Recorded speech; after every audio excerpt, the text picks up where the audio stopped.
नमस्कार बंधुरा Bengali foods with राखी चैनेले तो राखी कुकिंग ब्लग থেকে আমি আজকে একটা অন্যরকম রেসিপি করব। রোজই তো ডিমের ঝোল করি, তো আজকে আমি ভাবলাম যে ডিমটা দিয়ে আমি অন্যরকম করে একটুখানি গ্রেভি টাইপ করব। তো সেটাই আমি আপনাদের সঙ্গে শেয়ার করছি। ডিমটাতে আমি লবণ হলুদ মেখে রেখে দিয়েছি। কড়াটা গরম হয়ে গেছে, ডিমটা আমি হালকা করে ভেজে উঠিয়ে নেব।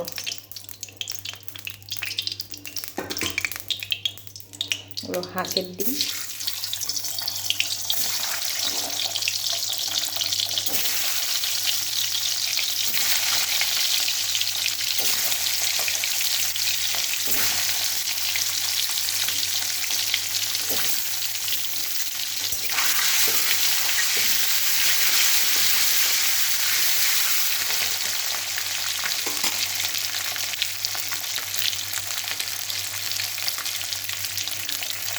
ডিমটা হালকা ভাজা হোক, আমি যতক্ষণ মশলাগুলো করে ফেলি।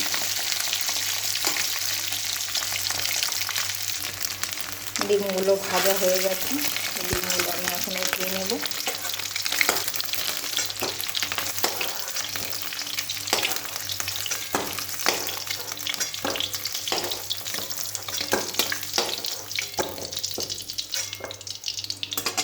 ডিম ভাজা হয়ে গেল। এখন ডিম ভাজার তেলে আমি একটা বড় পেঁয়াজ এইভাবে আমি টুকরো করে কেটে নিয়েছি, তো এটা আমি ভেজে উঠিয়ে রাখবো। হালকা ভেজে আমি এটাকে উঠিয়ে রেখে দেবো। আর অল্প ডুমো করে টমেটো।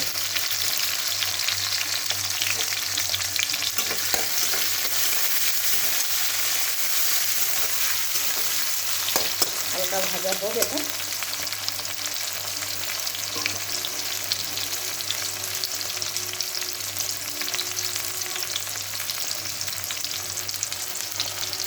হালকা ব্রাউন কালার আসলে আমি এগুলো উঠিয়ে নেব।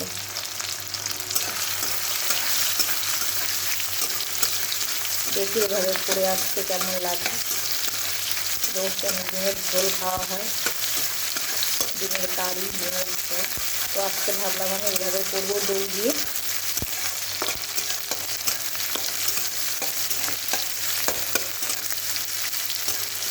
আর একটু ভাজা হবে, লাল হয়ে গেছে। এখন আমি এটাকে উঠিয়ে নেব। এইভাবে হালকা করে ভেজে উঠিয়ে নিলাম এগুলো।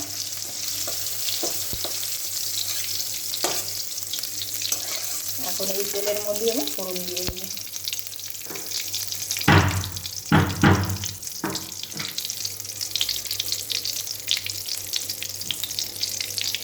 গোটা গরম মশলা,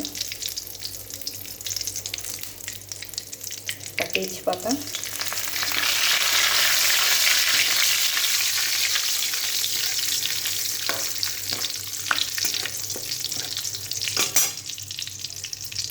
আর একটু গোটা জিরে।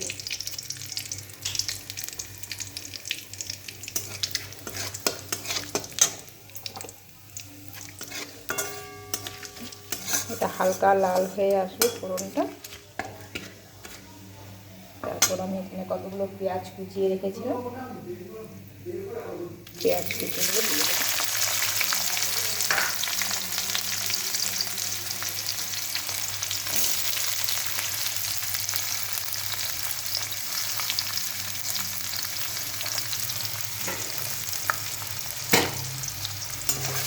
ভালো করে ব্রাউন কালার যখন হবে তখন আমি মশলাগুলো দেব। এটা একটু ভালো করে ভাজা হোক।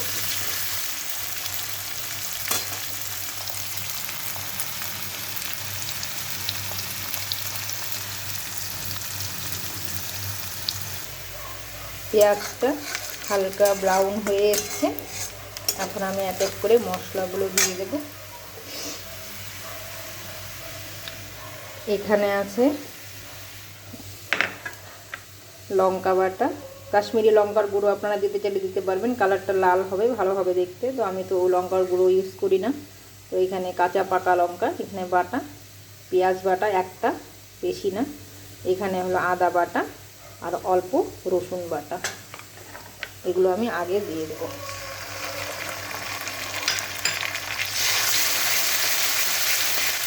এগুলোর কাঁচা গন্ধগুলো আগে দিয়ে দিলে মানে ভাজা হয়ে গেলে কাঁচা গন্ধটা থাকবে না। তো অল্প জল দিয়ে দেবো। আমি এখানে কোনো জিরে বাটা ইউজ করিনি। দিয়ে ভালো করে ভেজে নিই এটা।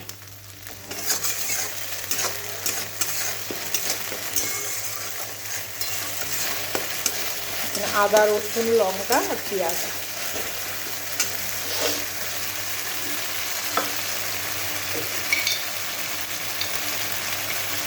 পরিমাণ মতো লবণ,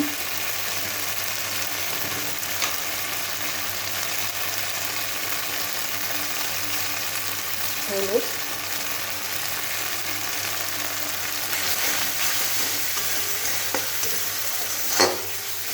এটাকে ভালো করে আমি ভেজে নিই। ততক্ষণ আমি আরেকটা পেস্ট তৈরি করছি। আমি মিষ্টি দিতে ভুলে গেছিলাম, একটু চিনি দিতে হবে স্বাদ মতো। মশলাটা ভালো করে এভাবে ভেজে নিতে হবে যতক্ষণ পর্যন্ত গন্ধটা না চলে যায় কাঁচা রসুন পেঁয়াজ।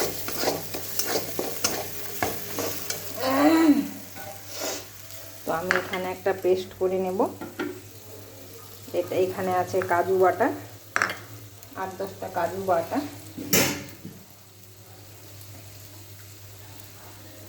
আর এখানে নিয়ে নেব আমি দই। এখানে আমি এটাকে ফেটিয়ে নেব ভালো করে। 2-3 চামচের মতো দই দিয়ে নেব। তরকারির পরিমাণ অনুযায়ী দইটা পড়বে। ব্যাস, এটাকে আমি কাজু বাটার সঙ্গে একটু হালকা চিনি দেব, দিয়ে ভালো করে মিশিয়ে নেব। এটা মশলা ভালো করে ভাজা হয়ে যাবে, তারপর আমি এটা দেব হালকা আঁচ করে। দেখি মশলাটা ভাজা হলো কিনা। মশলাটা প্রায় ভাজা হয়ে এসেছে, একদম লাল হয়ে গেছে। মশলা থেকে তেল ছেড়ে দিয়েছে। তো আমি এখন এখানে কাজু আর দই বাটাটা অ্যাড করব, কিন্তু গ্যাসের ফ্লেমটা একদম হালকা করে দেব। হালকা করে নেড়ে চেড়ে তারপর আমি একটা মশলা দিয়ে দেবো। এটাকে আমি হালকা আছে হালকা করে ভেজে নিই। অল্প জল দিয়ে দিই।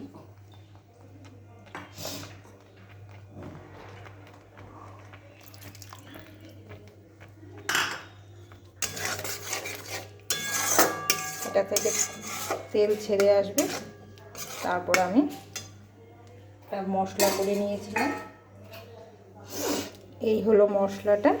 এটার মধ্যে আছে ধনে, জিরে, এলাচ, আর হলো দারচিনি, আর হলো লং, তেজপাতা, সব ভালো করে আমি ভেজে তারপরে গুঁড়ো করে নিয়েছি। এটা ভাজা মশলা। এটা আমি একটু পরে দেবো।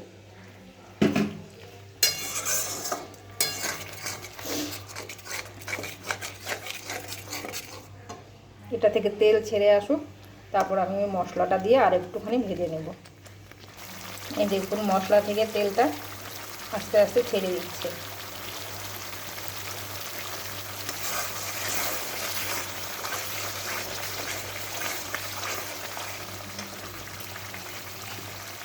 এখন আমি এই ভাজা মশলাটা দিয়ে দেবো।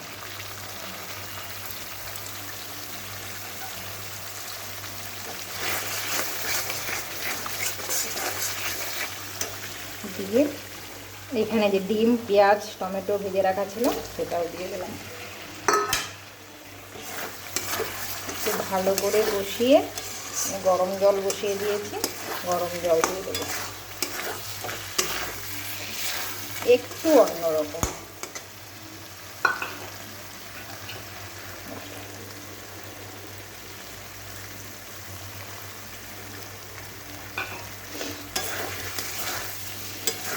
অন্যদিন তো ভাজা মশলা দিই না, বেটে দিই। এমনি আজকে একটু ভাজা করে রেখেছিলাম মশলা, জিরে, ধনে, আর হলো গোটা গরম মশলা, তেজপাতা। এখন এটাকে ভালো করে কষিয়ে কষানো হয়ে গেছে প্রায়। দেখুন মশলা থেকে তেলও ছেড়ে দিয়েছে। এখন আমি গরম জল করে নিয়েছি, একটু গরম জল এখন দিয়ে দেবো।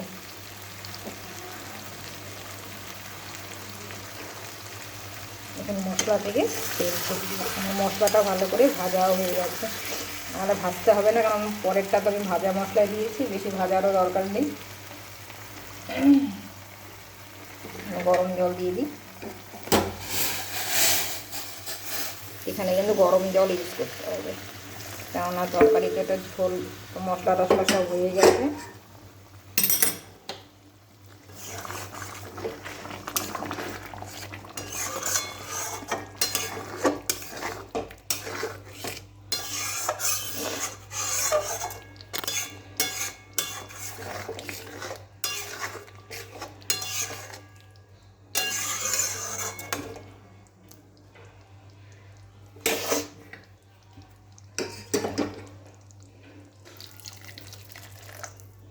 এটা একটু হালকা ফুটে আসুক।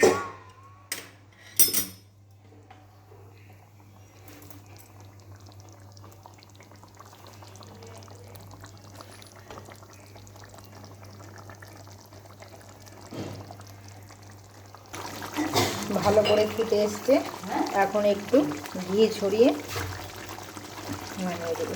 আর এটা একটু দই বেশি দিয়েছি, একটু মিষ্টিটা আপনারা চেখে একটু বেশি করে যদি করেন, একটুখানি বেশি করে মিষ্টিটা দিতে হবে, তাহলে টক ভাতটা কেটে যাবে।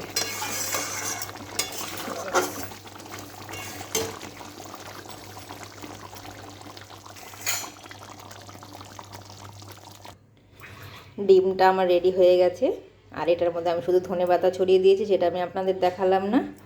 তো আমি তো দেখালাম আজকের রেসিপিটা ডিমের। তো এভাবে আপনারা অবশ্যই বাড়িতে বানিয়ে দেখবেন। যদি ভালো লাগে তো অবশ্যই আমার চ্যানেলটাতে একটা সাবস্ক্রাইব করে দেবেন, আর কমেন্ট করে অবশ্যই জানাবেন কেমন লাগলো আমার এই ভিডিওটা আজকে। তো আমার বেঙ্গলি ফুডস রাখি চ্যানেলে আরও অনেক অনেক কুকিং ব্লগ আছে, আমার রান্নার ব্লগ। তো আপনারা, আজকে আমি এখানেই শেষ করছি।